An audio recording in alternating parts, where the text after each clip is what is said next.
നടക്കരുത് നബി ഞങ്ങൾക്ക് ഇഷ്ടമല്ല. റസൂലുള്ളാഹി പറയുന്നത് സ്വല്ലല്ലാഹു അലൈഹി വസല്ലം നിസ്കാരം നടക്കുകയാണ്, ഇമാം റുകൂഇലേക്ക് പോയാൽ നിസ്കാരത്തിൽ മൻ അദ്റക റുകൂഅ ഫഖദ് അദ്റക അസ്സലാഹ്, അല്ലേ? റുകൂഅ് കിട്ടിയാൽ ആ റക്അത്ത് കിട്ടിയെന്നാണ്. അപ്പോൾ റുകൂഅ് കിട്ടാൻ വേണ്ടി ഒരു ഓട്ടമുണ്ട്. ജുമുഅക്ക് ചിലപ്പോൾ അങ്ങനെയൊക്കെ ഓടുന്നുണ്ട്. രണ്ടാമത്തെ റക്അത്തിലെ ജുമുഅയുടെ രണ്ടാമത്തെ റക്അത്തിലെ റുകൂഇൽ ഇമാമിന്റെ കൂടെ ചേരാൻ പറ്റിയില്ലെങ്കിൽ പിന്നെ ചേരും വേണം, ളുഹ്ർ നിസ്കരിക്കാൻ വേണ്ടി വരും. അങ്ങനെ ജുമുഅ നിസ്കരിക്കുമ്പോഴേ ഇമാമ് ഒരു റക്അത്ത് കഴിഞ്ഞു, രണ്ടാമത്തെ റക്അത്തിന്റെ റുകൂഇൽ നിൽക്കുമ്പോഴെങ്കിലും അല്ലാഹു അക്ബർ എന്ന് ചൊല്ലിയിട്ട് ഇമാമിന്റെ റുകൂഇൽ എത്തണം.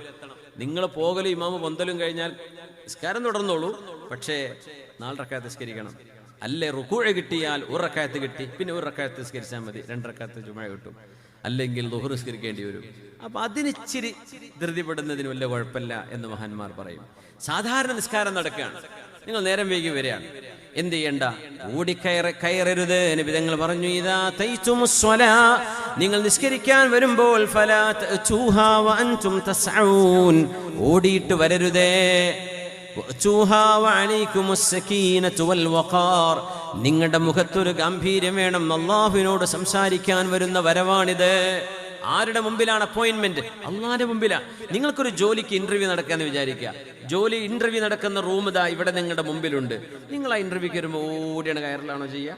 അവിടെ നേരത്തെ എത്തി വെയിറ്റ് ചെയ്ത് വിളിക്കോ?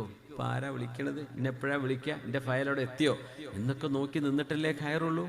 അങ്ങനെ ഓടിക്കയറുന്ന അപ്പം തന്നെ അയാൾ പിരിച്ചു വിടൂലേ? ഇവനെ പറ്റൂല ഈ പണിക്കേന്ന്. നമ്മൾ അള്ളാഹിന്റെ മുമ്പിലേക്ക് ചെല്ലുന്ന പണി ഇങ്ങനെയാണ്, ഓടിക്കയറരുത്. പള്ളിയുടെ ബൗണ്ടറി, പള്ളിയുടെ ഗേറ്റ് എത്തിക്കഴിഞ്ഞാൽ ദുനിയാവിന്റെ ഒരു സംസാരവും പാടില്ല. പിന്നെ അള്ളാഹിന്റെ മുമ്പിലേക്കാണ് ഞാൻ നിൽക്കാൻ പോകുന്നത്. ആ ബോധത്തോടുകൂടെ ഭവ്യതയോടുകൂടെ നടക്കണം. ഓടി വരരുത്. നിസ്കാരത്തിൽ വരുമ്പോ ഇമാമിന് പോലും നിസ്കാരം തശ്വീഷാവും. എന്തേ സംഭവം? ചില പടപടാച്ചിട്ട് ഓടി വരും.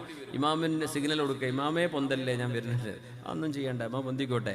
നിങ്ങൾക്ക് കിട്ടിയത് നിങ്ങൾക്ക് കിട്ടിയ നിസ്കാരം ഇമാമിന്റെ കൂടെ നിസ്കരിക്കുക. അവിടെ നഷ്ടപ്പെട്ടത് എന്ത് ചെയ്യുക? പൂർത്തിയാക്കുക.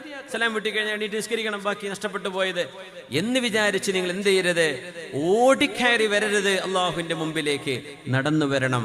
അത് അള്ളാഹുവിനതാണ് ഇഷ്ടമെന്ന് പുണ്യ നബി സ്വല്ലല്ലാഹു അലൈഹി വസല്ലം.